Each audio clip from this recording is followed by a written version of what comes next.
Bonsoir, bonsoir, bonjour, c'est Congo News 24. Chers téléspectateurs, comme toujours avant de commencer notre émission, nous disons merci à Dieu, nous disons merci à nos chers abonnés et téléspectateurs qui nous suivent partout dans le monde entier et en RDC. Chers téléspectateurs, soyez les bienvenus. L'émission Nabiso Bandekonanga. À la une, chers téléspectateurs, et Indi, état de siège, arrivée armée Afrique du Sud et armée du Kenya. Bandekonangai, Bokoyo Kandé Bazo se préparer Koyamba, armée Afrique du Sud, na armée à Kenya. Bandekonanga, force intervention mon ya ONU et sa présent. Bandeko Bazoko bimisaba roquette na biloko ndenge yeli bandekonanga nde bozo mwana photo. Alors bandekonanga eza somme. Alors, Bokoyoka réaction à peuple congolais sur l'état de siège. Donc, peuple à comprendre ma solo, peuple l'obéité. Insécurité dans l'Est, Fachi, victoire assurée. Alors, tous à la connecter, pour Ezaya Koyinda, PC Indi. Alors, on va parler encore de l'arrivée du chef de l'État au Soudan et en Égypte. Bandeko, Bongo, Tokosolango ensemble, na émission Nabiso. Donc, Fachi après qu'on prépare ma solo à Wakitoko, alors, ake, boulot na ya, président de l'Union africaine. Alors, toko discutons ensemble. Deuxième point, chers téléspectateurs, vérité sur interdiction des eaux de quitter Kinshasa. Bande Bogoyoka, ndenge nini o makambo ya salaki, ba monaki est suspect, yango, azana Kinshasa, pour le moment. Et puis, Tokoyoka lisusu dossier na ye, oyo ndeko na ye, Jeannette Kabila, aza toujours kosenga na président de la République, ba aider ndeko na bango. Alors, toko développer ensemble. Alors, chers téléspectateurs, bande konanga toko bande mission na biso, na départ à Fachi pour le Soudan et l'Égypte.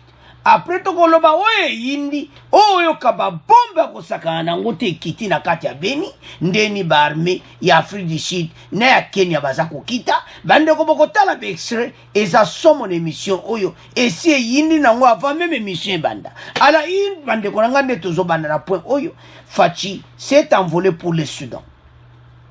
Tango comme na Soudan accueilli pour la Kosolola en tant que président de l'Union africaine, boyebi que bazana problème sérieux entre le Soudan et l'Égypte, bazako wele là, le fleuve Nil. Barrage wana et ande makambo. Alors, Facha président de l'Union africaine, yende muto alukato solution joama. Bandeko barrage de renaissance, Félix Tshisekedi en visite depuis ce samedi au Soudan et en Égypte. Donc, barrage wana de renaissance, balobi soke sili et kozala plus puissance na Afrique. Donc, le kana inga na biso. De kotolanda. Et ça somo. Be Égyptien balobi mais comment? Bato ba okoma danza ko sakana ngote biso tout tozana kati bale moko tozo kabola Nil il faut to solo la masolo wana et comme problème ba pays wana baza ko welela e bale wana mais le Soudan yende mutaza nkolo masolo alors Fachi accueilli na Soudan pe accueilli komona président égyptien boyebi que entre les deux pays Égypte n'est grande puissance. Alors, il faut que soit bien, souhaiter qu'on crée un problème entre les deux pays. Bon, il que l'Égypte, baza ba allié, il y a l'Amérique, et ndenge monde bisoza ba allié à l'Amérique, donc, et sa situation moko mobulo. De l'autre côté, Soudan, aza allié, il y a Angleterre. Donc, ba anglais, bazo soutenir ba soudanais. Alors, ce que tali bien barrage de ba tongiango. Donc, ba anglais pena ba aider ma solo. Donc, so tali, parce que vous avez la plus puissance. Donc, puissance mora au sakana. Et bendeli bango ba problème, et bendeli koswan. Ce qu'il faut ba arranger. Parce que ba yaki liboso na Kinshasa, et simbiti. basuki en quai de poisson bazongisi makambo na maboko ya Faci ke toyokani ti Faci sikoyo fa asala médiation moko spéciale pour les deux pays bayokana yango akendaki Soudan nde toloba wa asi akite Soudan aza na Égypte donc j'en suis sûr lobi akozonga bandeko Faci a voyagé après d'abord kobongisa nanu masolo ya mboka na ye toyebisa bino ke Faci akotambola te soki makambo ne na mboka na ye ebongi te alors toyoka siko makambo Faci asali bandeko na ngai eza somo ndenge bozomona bokomona video bandeko na ngai eza somo donc biloko eye bandeko na ngai nzambe biloko oyo ifo ezaka baaméricain batindi baplan mpo eye na service ya ONU do baaméricain babatame na mo na simoni bakoti baplan bandeko eza somo na baplan toyebisaki baofficier américain bazao alors stratégie eza boye FARDC bakozala na mabele Kenya peut-être bakozala na likolo et puis Afrique du Sud pe po baza na biloko ya likolo Afrique du Sud baza na baavion na likolo donc ndenge tozomona stratégie eza somo bandeko na nga do bibundeli ye na ndenge ya moketi la République insécurité dans l'Est Faci victoire assurée bandeko eza victoire esi etangami donc bakongole balobeli yango état de siège que victoire masolo esi emwani nango donc toganye déjà match donc match kutu nanu kutu donc ebandi te mais Faci asi aganye ne match bandeko na ngai eza somo alors na baconfirme na bokolanda major ya FARDC a confirmé arrivé major ya ONU je m'excuse ou à MONUSCO yende muta confirmé MONUSCO de muta confirmé arrivé ya Afrique du Sud na Kenya donc situation est comme pena kitoko et puis MONUSCO ba du renfort na niveau ya ONU donc Faci abongisi masolo nyonso situation kozala arrange ya kosakana nango te donc tokomona pena ke oui makambo yango ebandi parce que situation oyo il fallait kakisila mboka na biso ekomaki menacé na ndenge ya moke te alors Faci alingi asilisa masolo boyebi ke FARDC bazotravaille déjà barécupérer 6 villages na Djougou barécupérer 6 villages donc groupe armé pour le moment baza déjà kobenga et nde c'est une émission passée bolandaki et comme étant batika baminduki alors avançons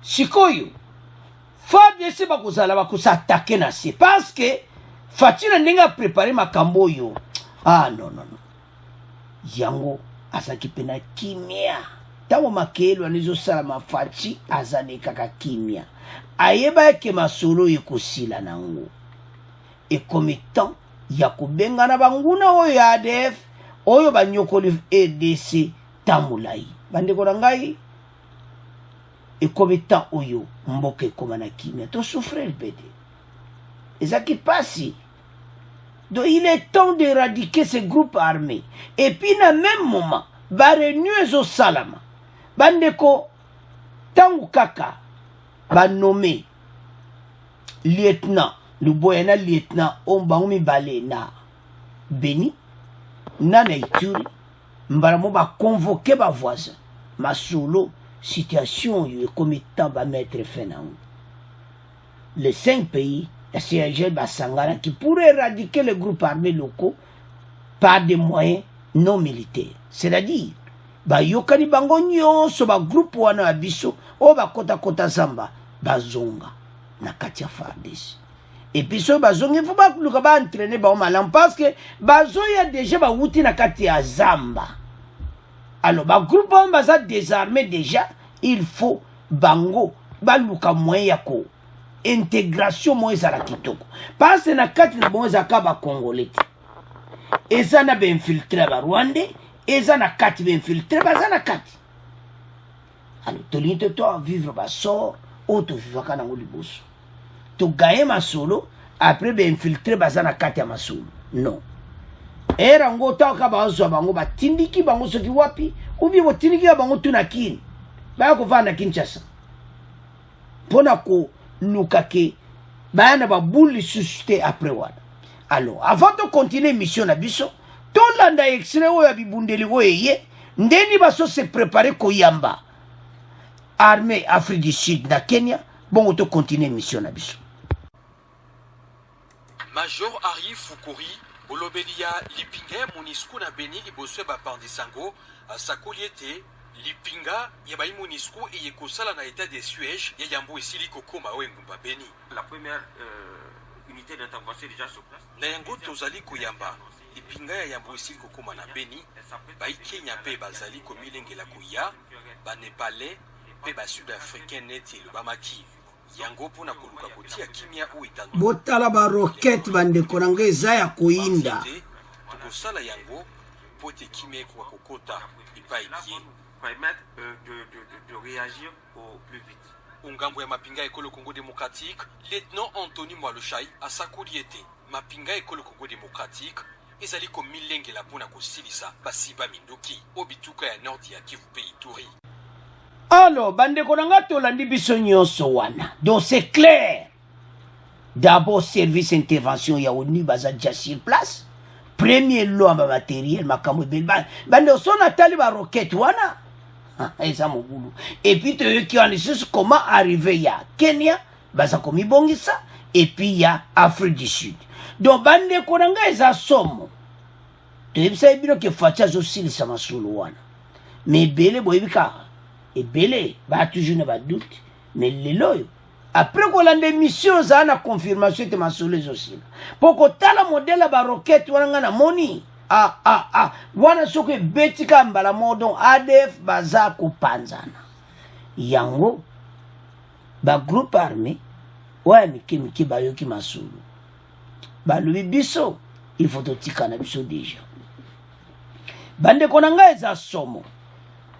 Donc, na niveau ya ONU masolo ebele betami pe salami yango force d'intervention rapide eza déjà sur place bandeko FARDC a telemi yemo na ndenga mokiti do baza motivé par la population congolaise baza motivé na bandeko na biso bokolanda ba extra vidéo bandeko nanga ba comprendre l'état de siège bandeko nanga ba comprendre masolo nyonso ndeni état de siège etambolaka ba congolais so bazo loboso sentir quelque chose yango tozo son de ko congolais place osali soko landi vidéo tozo tiela bino sikoyo telema au mona ndeni ba congolais basi ba comprendre l'état de siège basi ba comprendre que mboka zo zala libéré mais yonde konanga oza quelque part eza na diaspora telema toza la sima ya FARDC sima ya président de la République parce que tozo longa munguna na ndenga muketi na vitesse moko accéléré o sona moni modèle ba roquette atanka ezo koya bandeko nanga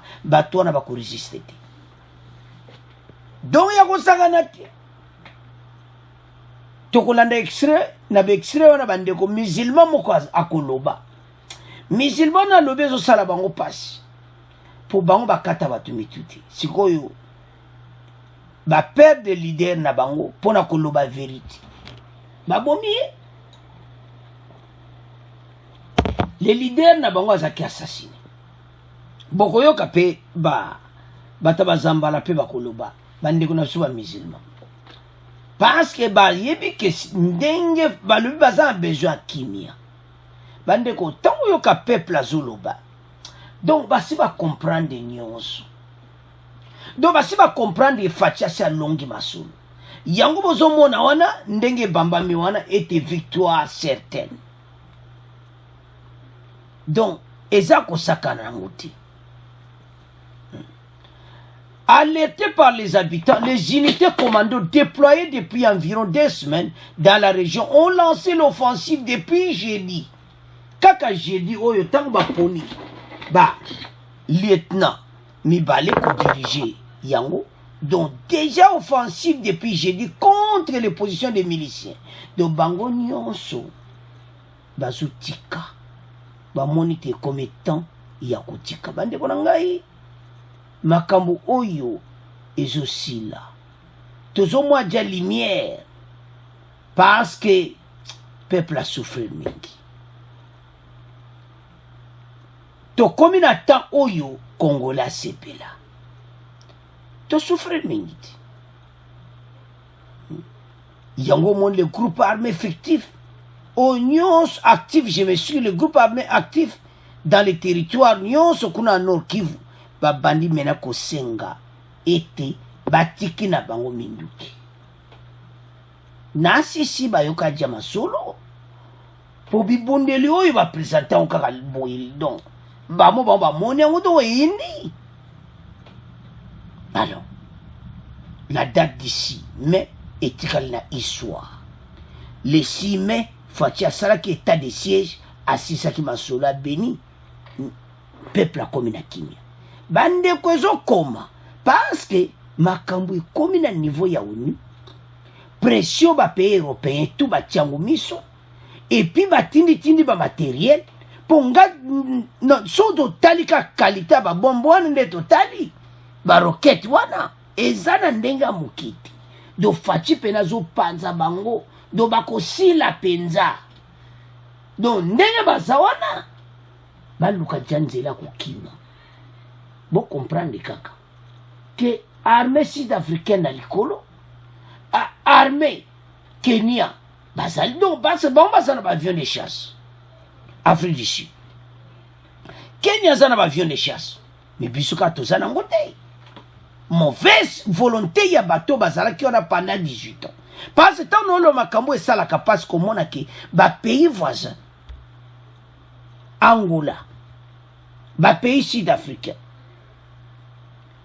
bapays ben Afrique baza na avion de chasse mais biso za na baressource bambongo tokosomba baavion wana même combien mais lelo oyo toza na mbongo te mpo bamiyibi bayibiyibi mbongo yango Fachi abongisela bino prison makala mpo atia bino kuna ebele bokovanda kuna matata mpo ye wana te mbangu bandeko tala mbongo bakongole ta bozoyiba bakongole batiaka mabolongo na si bakongole balelaka. Vous imaginez quand maman moko aza quelque part na kwa aider sa za kolela nanzala zo vivre na $1 mais yo zo piller ba minere na biso bozo yiba bino moko bato bosa 18 ans na pouvoir bo yibi ba mbongo nyonso bokena yango mais bokena prison on va finir le passé les présents aux ongles la bino le passé bandeko biso zai batu moko toza na bibundeli ya makasi netika ba Kenya netika ba Afrique du Sud mais voici mutu mota kosaka na biso c'est parce que tozaki na ngoti pays comme qui affaibli pona nini bato baza ko diriger mboka bazai ko viser ka keloko moko finance bakoma ba millionnaire bakoma ba milliardaire. Vous avez boyé na pouvoir hein? Vous êtes venu au pouvoir bozaki atane mbongo wana ti mbamo bokome ba milliardaire. Est-ce que bokoyo kata payo mawate et vous continuez à marteler avec vos paroles, vous continuez à loma be na mboka mais vous fandez que pendant 18 ans bosaki le côté quel esprit mais boye bake tozana bino boko tonda kuna na makala avant so bandiko nanga Fachi na onda mbwazana ngo aza ko avancer. Pourquoi? La diplomatie. Tant que Fachi a voyagé wa ebele baza ko critiquer Fachi azo voyager mingi bona boy yango et sa Afrique du Sud a résisté. Non, Afrique du Sud ba mo apesi armée nayi Kenya apesi armée nayi wana tueza nini Fachi azala diplomate aza ko solola kitoko mais bino ekomika ko président maka ko voyager ya oso na tal bandi kona so wa Congolais sala anga pasi bande kona nga to tika kozala na etawana totika kozala naïve totelema toloba na likambo eza kitoko toloba facha osala mosala kitoko ozomona na yo mais oza kobanga. Pourquoi? Parce que bakoloba na yo soki na songolo bande wala eza mawa. Alors yo ndeko nango ozolanda émission tozotiela bino vidéo oyo tala bandeko bakongolais nde baza na confiance à président de la République. Tala bandeko bakongolais nde bacomprendre état de siège. Et ça kitoko peuple pena comprendre nango na ndenga mokete. Et puis baza ko expliquer ngo très propre la population. Alors tolanda bandeko na biso na Kinshasa na bandeko a Beni ndene bako expliquer masolo wana bongo to continuer mission na biso. État de siège eza na kolimbola la population eza oyo ba mesure d'urgence mokonzi akoki kozwa pona ko trouver solution na problème moko. Neti awa boye ezali problème ya ba rebelle ba groupe armé na niveau ya est ya mboka. Donc ba oyo bazalaki ba autorité ba kotika ba autorité civile ba kotika ba mabonga na bango na ba autorité militaire. OK ba militaire bazwa mikano ya kokumba ba engumba oyo eza occupé na ba rebelle tout ça. Alors na circonstance na biso lokola zone est ya mboka eza totalement occupé na ba rebelle na ba groupe armé bango bakoya na ndenge ya ba stratégie militaire na bango bakoya kokumba direction to gestion ya mboka pour que bazwa ba solution oyo esengeli pour kimia ezonga na partie est. Alikambo ekomi libiso ba musulman nkoleleki awa bomi imam na kati ya mosquée po azote ya vérité que islam zambe na prophète na batanga balakisa biso te kokata mutu kingo kokata mutu eza mabe mena yango tala lifuti oyo bapesi ya liwa état de deux eza malamu mpona kotia kimia na mboka na biso eza esengo mingi zambe asunga bango po bakoka kosilisa pasi wana mboka na biso wana toza na besoin ya kimia.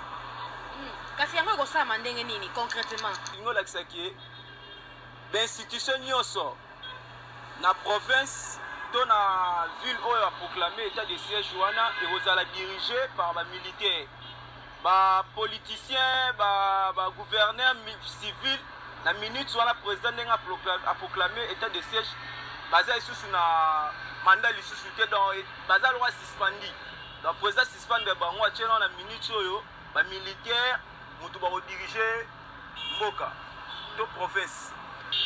Kasi yango ekosala ndenge nini concrètement? ingolakisaki bainstitution nyonso na province to na ville oyo aproklame état de siège wana ekozala dirigé par bamilitaire bapoliticien bagouverneur civil na minute wana président ndenge aproklame état de siège baza lisusu na mandat lisusu te donc baza loka suspendi donc président suspendre bango atie na minute oyo bamilitaire mutu bakodirige mboka to province. Président atali tous les moyens amoni ezala ndenge wana gouverneur bourgmestre chef territorial tout le monde est militaire wana je crois bien que remettre fin à la situation. Alors chers téléspectateurs, nous avons suivi ete ndengati ba militaire nyonso kuna ekomettre fin ekosilisa makambo wana nyonso. Donc c'est ça. Tant que le peuple congolais a expliqué makambo oyo, tant que le peuple congolais a commis vraiment maturité yé pena ko saka na ngote. Donc na makambo bande ko na tala bande ko na bisoko ba se ba comprendre que président ekosilisa masulu. Donc congolais nous ça comprendre qu'est-ce que l'état de siège. Tu me ko pour comprendre que na Kinshasa ba yebe on pena kitoko. Donc ba yebi état de siège nde mote ko silisa makambo wana. Donc soki bango bazo comprendre que yango te silisa yango. Yonde ko nanga o telemi quelque part. Ozolanda pe mission. Nous a toujours ko douter que ko silate longola de toi. Tous à la convaincu ete musala au chef de l'état zo continent nango eko salama toko gagner banguna Congo bande ko eza somo tala bato bazomona ka kolongola Zoé Kabila na Tanganyika eza réussite moko akosakana ngoti kolongola na place wana eza facilité mais tozo na po Kabila po azana problème sérieux interdiction na ye ba vérité bini mais tolinto bebsa po on a dit alors bande ko nga eza ya koyinda na émission yo po soki na tali peuple congolais ndenga comprendre mais bande ko nga pele bazo comprendre boyete tout la même émission pour comprendre que pas le peuple congolais a commis que ndenge basali état de siège masule aussi là bande ko insécurité dans l'est fati victoire assurée nde bozo mona wana na photo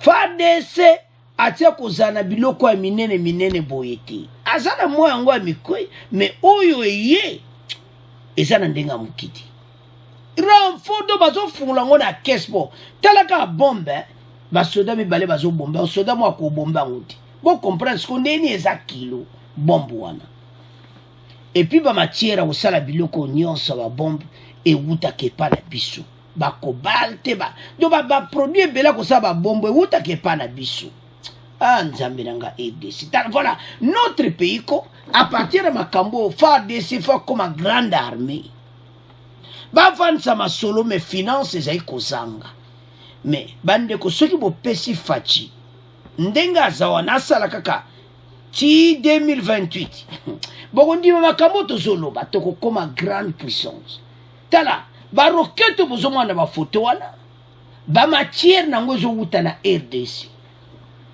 ba cobalt ba uranium ba biloko ebele salaka ba bombe wuta apala biso po uranium biso produisaka yango do pays na biso kozala niveau moko to bani ko sala ba biloko oyo même ba bombe oyo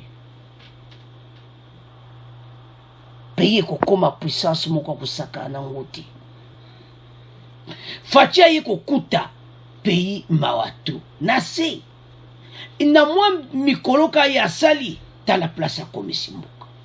Mais il a compris une chose, que sans la paix à l'est, au union son nzalo tozolela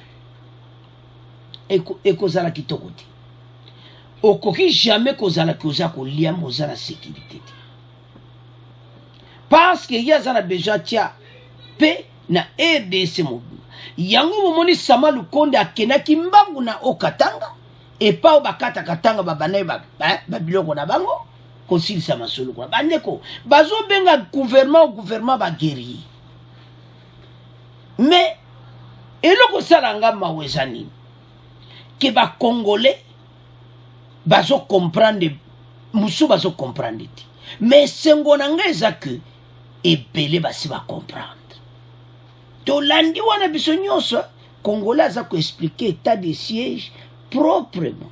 Donc nous avons bien suivi na jeune garçon baza ko expliquer au kitoko ndeko wana suka lobi ki état de siège nde e ko sile sa masolo et ça solo ko masolo pene ko sila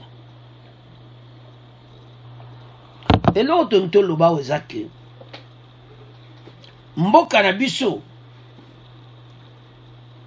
tokoma na niveau ke tokoma ba puissance moko ya kosaka ante na Afrique makambo to lobeza makapasi toza pena na ba minere toza pena na biloko ebele me bambongo za okenda ba posha bato me fatia ko gérer yango bien tokomona ebele bakamwe tango sama lukonda zoloba ke sur les 36 milliards de dollars on manque 14 milliards de dollars. Donc, à 14, ça déjà 22 milliards. Bato bandima kite. Fatia une stratégie pour la kobonsa mboka oyo. Bo bazo tia makelele boye pa iboye. Koyoka no sori. Ezango problème te. Boya koto. Putain boya ka koto yo. Mboka eza kotombo na tokombo moko. Ba faux discours. elo ba congolais anini tala ba tie Rwanda kuna non bandeko totala totika ba faux discours ya ko décourager peuple so landi pe mususu esa no ba mensonge so landi pe mususu esa makama lokuta bon so que c'est vérité mais totala tangu guerre wana ese kosila quand les mêmes batu bakotika dossier à est tabato ba mystique bandeko na ngai omikolo bukatsi bukatsi kune kosila bukatsi nande ba Rwanda batondi kuna yo katsi kune kosila bukatsi ndege donc batu bazalaka na ba doute pourquoi ba umeli na makambo wana elobi ndeko moko bakomesana eza solo bokomesana na oyo parce bo mesana kina na makambo wana ya 18 ans oyo makambo lokuta pendant les 18 ans ba kosi peuple congolais mon appelle bino faute to wuti na makambo mabe to wuti na gouvernement mo ba kosi biso ba yiba mo ba mbongo ezate baza ko yiba ba mbongo bazo lelo facha ko kanga bango ba vérité bini yango tolongola mentalité wana changement de mentalité to comme congolais azo raisonner que facha ko sala makambo eza kitoko to za congolais comme optimiste que makambo ko simba to encourager FARDC parce que bande ko nanga ba kobi na courage mo boy bien tala oyita ba otomola ba roquette ko botalika bilo mona vidéo wana do bazana plaisir moko to jigra bibundeli bande ko ele so sanga biso yango alors que c'est bilo moko pendant les 18 ans ba ko somba yango mais congolais ko mona roquette na lera fachi bati ko mona yango ti kaka le fachi côté na pouvoir les assale grande envergure to moi qui ne ba so lancer ba roquette alors sikoyo fachi atu ndenge kasonga lobaki ke tozana makambo nyonso elo etikaka kosilisa ADF alors bande koranga tozala ensemble pour tolonga munguna alors tiki premier point na bino tomoke na deuxième point alors chers téléspectateurs to komina deuxième point na biso bande konangai vérité sur interdiction des Zoé de quitter Kinshasa bande ko Zoé Kabila a comme un problème sérieux. Situation na yeso au monde comme ti et pas fachi et comme donc dans les aïe mon boulot. Fachi a monté ba décision. Alors bandeko aliwana ko quitter Kinshasa. De l'autre côté, Jeannette Kabila a sala ba démarche et te fachi a aidé bango atika ndeko na ye azonga Tanganyika bazongse na poste et tout ça mais bazomona ba réalité où est salamiti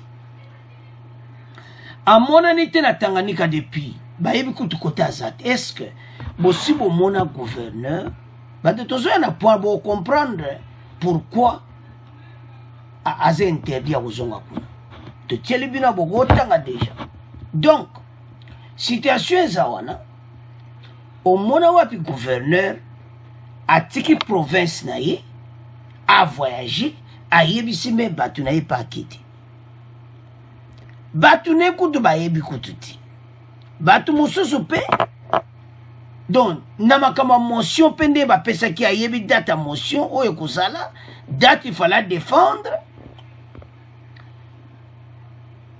batu na ye bakena bango pete ba soutien bakena bango pete alors c'est salami balongoli aza destitué alors wana eza une émission eleki toyebi mpona nini azalaki destitué makambo ebele malversation mauvaise gérance aza bon leader te balobaki yango nyonso totiela bino extrait na émission eleki mpo biso nga babonde na biso bazala clair na situation alors la vérité sur interdiction na esiko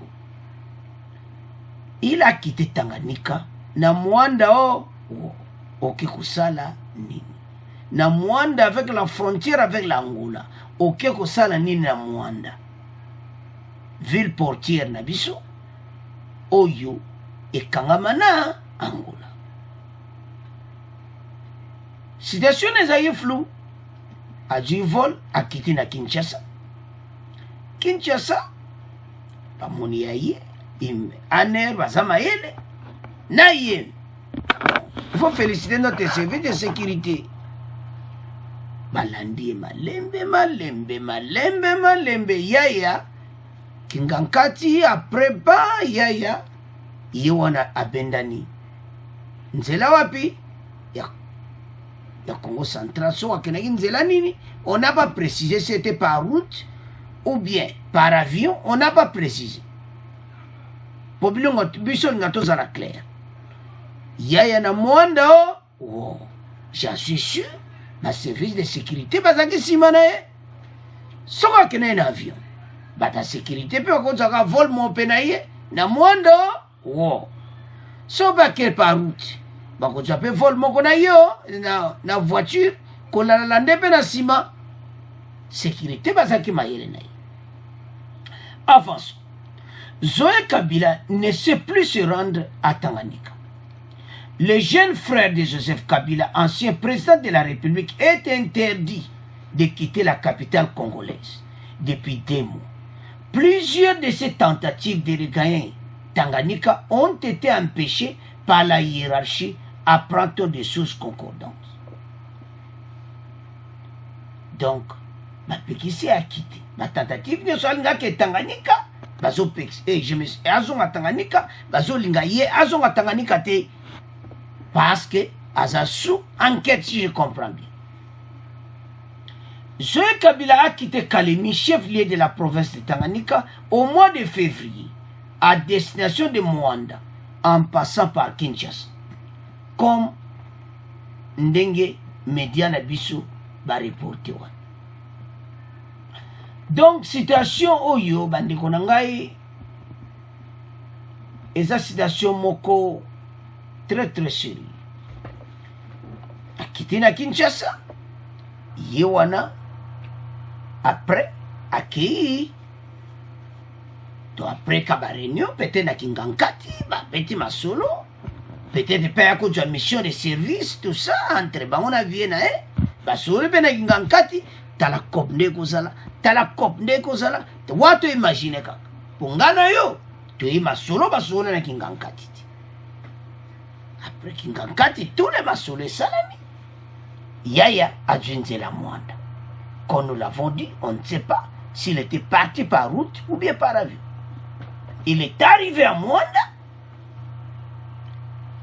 Ça a son combien de jours à rentrer na Kinshasa.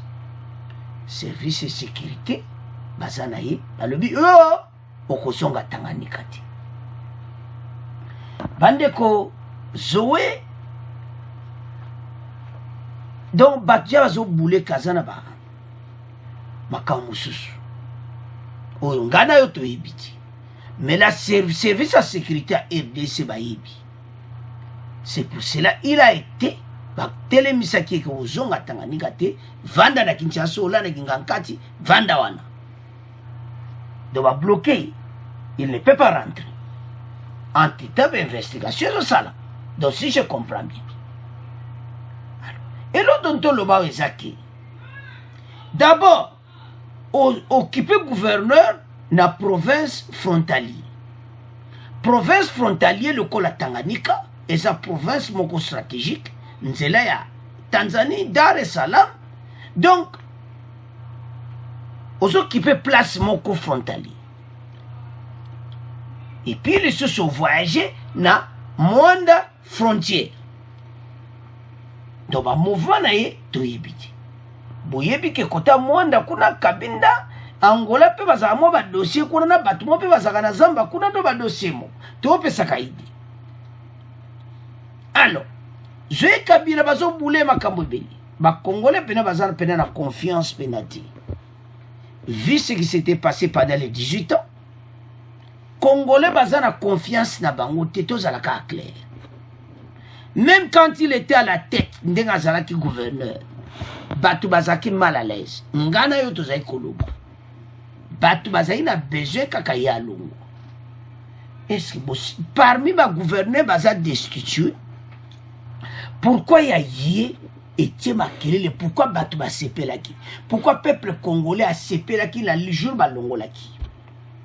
Bande kona lani ba journaliste so muso sauter na kata studio. Nino, oh, zo destitué. Destitué. Oh comment? Quel est le partout ba téléphone là mon cher là? Oh ngeni oza. Oh yoki, on a yoki comment? Ah. Oh yoki na yoki oh. Mais souvent ça destitué. Il y a solo. Ah, bonne nouvelle. Mais pourquoi les Congolais disent ça? Pourquoi les Congolais ils sont dans la joie pour le départ à Zoé Kabila?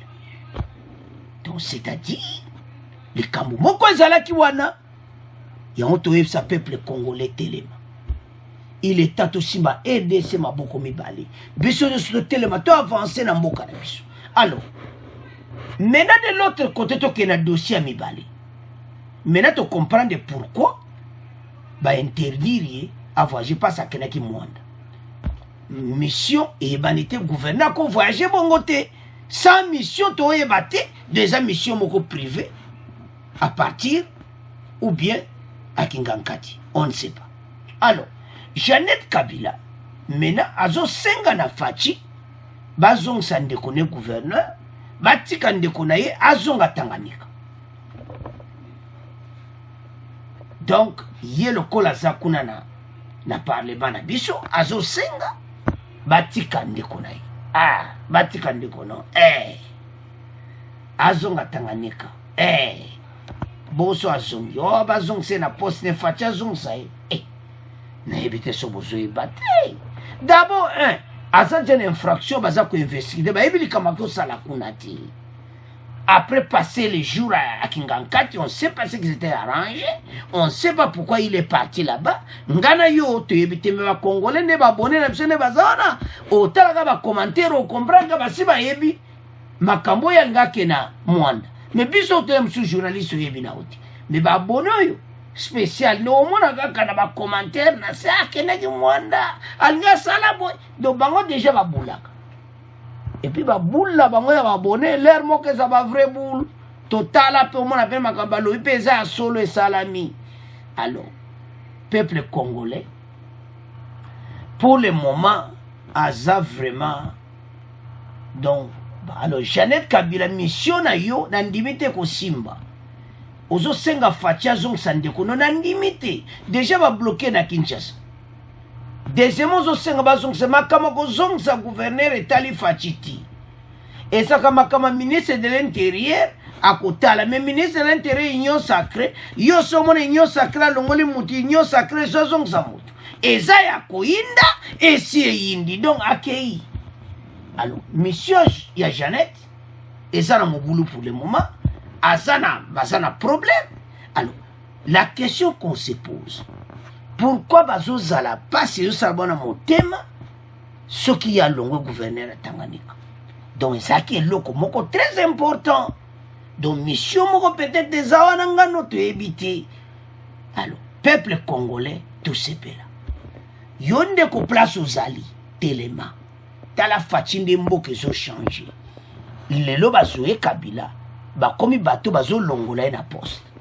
Et c'est salama pendant les 18 ans. Bon comprendre que ma cambo change.